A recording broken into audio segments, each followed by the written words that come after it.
നാലാളുടെ മുമ്പിൽ നിവർന്ന് നിൽക്കണമെങ്കിൽ തന്നെയാണെങ്കിൽ അതിലേക്ക് ഒരു സ്ത്രീകൾ കടന്നു വന്നത് കുടുംബശ്രീ തന്നെയാണ്. വീട്ടിലിരിക്കുന്ന പെണ്ണുങ്ങൾക്കൊരു വരുമാന മാർഗ്ഗമാണ്.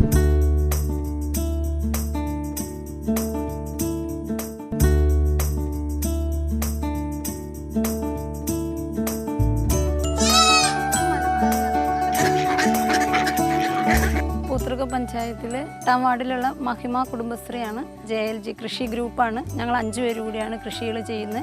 അതിനകത്ത് നെൽകൃഷിയുണ്ട്, പച്ചക്കറി കൃഷിയുണ്ട്, ആട്, കോഴി, താറാവ്. 9 മുതൽ 15 ഏക്കറോടടുത്ത് ആയിട്ട് നെല്ല് ചെയ്യും. അതിനോടനുബന്ധിച്ച് പയർ, വെണ്ടയും, പച്ചമുളക്, വഴുതന, സാലഡ് കുക്കുമ്പറിന് നല്ല ഡിമാൻഡുണ്ട്. നെൽകൃഷിയും പച്ചക്കറി കൃഷിയും പരീക്ഷിച്ചു വിജയിച്ചത് കിങ്ങിണിമറ്റത്തെ തരിശുപാടത്താണ് എന്നതാണ് ഈ വനിതകളുടെ നേട്ടം. കുടുംബശ്രീയുടെ ഒരു പ്രോജക്റ്റ് ആയിരുന്നു വേനൽ മധുരം എന്നും പറഞ്ഞ്. അങ്ങനെ തണ്ണിമത്തം ചെയ്തു. ഈ പ്രാവശ്യം നമുക്കൊരു 1-1.25 ലക്ഷം രൂപയുടെ അടുത്ത് നമുക്ക് വിറ്റുവരവ് കിട്ടി. ഈ പ്രാവശ്യം നമ്മൾ നെല്ല് ബ്രാൻഡ് ചെയ്ത് അരി ഉണ്ടാക്കി ജീവനം പൊൻകുത്തരി എന്നും പറഞ്ഞ് അരി കുറേ വിൽപ്പന നടത്തി. ഇനി ഏത്തവാഴ കൃഷിയുണ്ട്. ഏത്തവാഴ കൃഷി ചെയ്യുമ്പോൾ നമ്മളത് ചിപ്സാക്കിയാണ് കൊടുക്കുന്നത്. പിന്നെ ചമ്മന്തിപ്പൊടി ഉണ്ടാക്കുന്നുണ്ട്, മുളക് പൊടിയുണ്ട്. പിന്നെ ഞങ്ങൾ മഞ്ഞൾ ഇവിടെ തന്നെ തയ്യാറാക്കി പൊടിച്ച് വിൽക്കുന്നുണ്ട്. തള്ളയും മൊത്തമായിട്ട് 10-25 ആട് ഇപ്പം ഉണ്ട്. പാല് കൊടുക്കുമായിരുന്നു.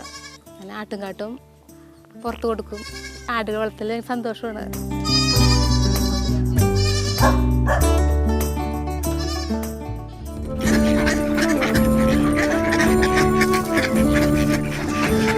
താറാവുണ്ട്. ഇപ്പം ഒരു മുട്ടയ്ക്ക് ഒരു 15 രൂപ നമുക്ക് കിട്ടും. കൊയ്ത്ത് കഴിഞ്ഞ സീസണിലാണ് താറാവ് ഇറക്കണേ. കാർഷിക ഉൽപ്പന്നങ്ങൾ ബ്രാൻഡ് ചെയ്ത് മാർക്കറ്റിലെത്തിച്ച കൃഷി ലാഭകരമാക്കി മാറ്റിയ വിജയഗാഥയാണ് കോലഞ്ചേരിയിലെ മഹിമ കുടുംബശ്രീയിലെ ഈ വനിതാ സംഘത്തിൻ്റെത്. നാലാളുടെ മുമ്പിൽ നിവർന്ന് നിൽക്കണമെങ്കിൽ തന്നെയാണെങ്കിൽ അതിലേക്ക് ഒരു സ്ത്രീകൾ കടന്നു വന്നത് കുടുംബശ്രീ തന്നെയാണ്. വീട്ടിലിരിക്കുന്ന പെണ്ണുങ്ങൾക്കൊരു വരുമാന മാർഗ്ഗമാണ്.